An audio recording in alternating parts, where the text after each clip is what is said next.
మహబూబాబాద్ జిల్లా కేంద్రంలో 116 కోట్ల రూపాయల వ్యయంతో నిర్మిస్తున్న మల్టీ స్పెషాలిటీ ఆసుపత్రి, వైద్య కళాశాల, వసతి గృహాల భవనాల నిర్మాణ పనులను ఎమ్మెల్యే బానోతు శంకర్ నాయక్ అన్నారు.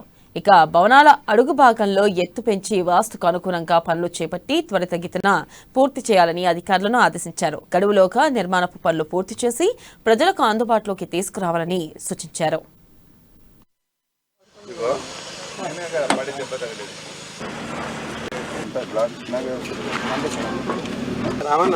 ఇదే లైన్ కు ఆ బ్లాక్ తీసుకోమని చెప్తున్నాను. అది కూడా ఇది అర్థం చేసుకో. అప్పుడు స్టార్ట్ కాలే, వాడు అప్పుడు తవ్వుతుండే. ఇదే బ్లాక్ తీసుకురా నాన్న అని చెప్పిన. కేర్ హాస్పిటల్, అలాగే upgradation hospital, medical college, boys and girls hostels కావచ్చు, ఇవన్నీ ఇన్స్పెక్షన్ చేయడం జరుగుతుంది.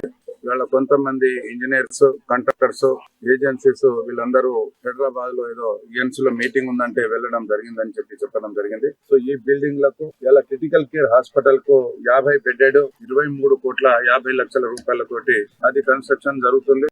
అలాగే అప్గ్రేడేషన్ ఆఫ్ ఏరియా హాస్పిటల్ నుంచి డిస్ట్రిక్ట్ హాస్పిటల్ గా దాన్ని నామకరణం చేస్తూ 250 పడకలతోటి దాన్ని 30 కోట్ల రూపాయలతోటి అది కన్స్ట్రక్షన్ జరుగుతుంది. దాంతో పాటు ఇవాళ మెయిన్ బిల్డింగ్ 44 కోట్ల రూపాయలతోటి, గర్ల్స్ హాస్టల్ 19 కోట్లు, ఫీమేల్ రెసిడెన్స్ 6 కోట్లు, బాయ్స్ హాస్టల్ 13.13